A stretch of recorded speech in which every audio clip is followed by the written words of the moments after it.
This is the second in a series of drills designed to help you to develop some consistency with your drop shot from anywhere on the court.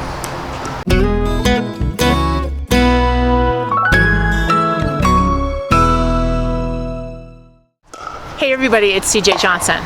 No doubt this is a tough shot, but a consistent drop shot from anywhere on the court is going to help you and your partner get to the net more quickly and ultimately win more points. This is actually the third video in the drop shot series. In the first one, we covered the fundamentals.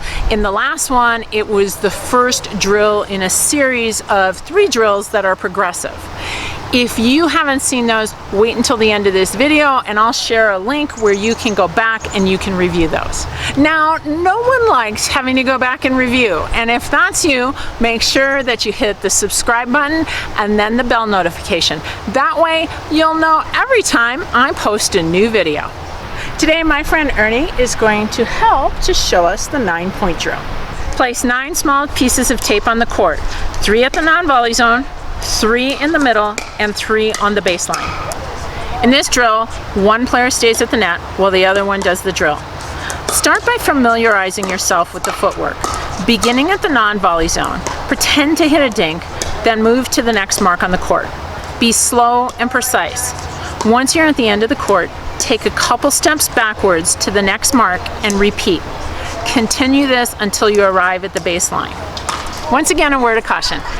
We're moving laterally and backwards. It's important to pick up your feet and to use good footwork.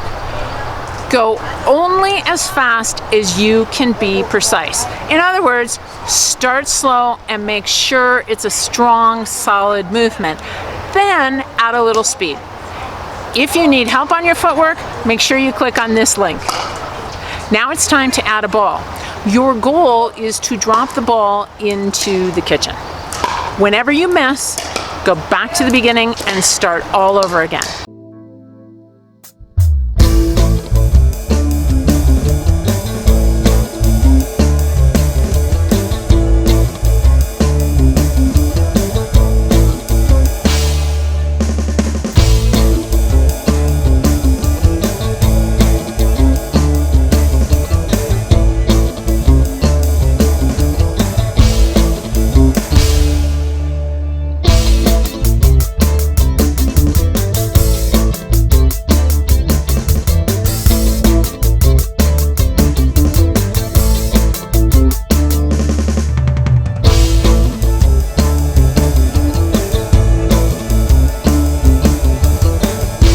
If you want to make this harder, work your way to the baseline and then see if you can get back to the net using that same pattern.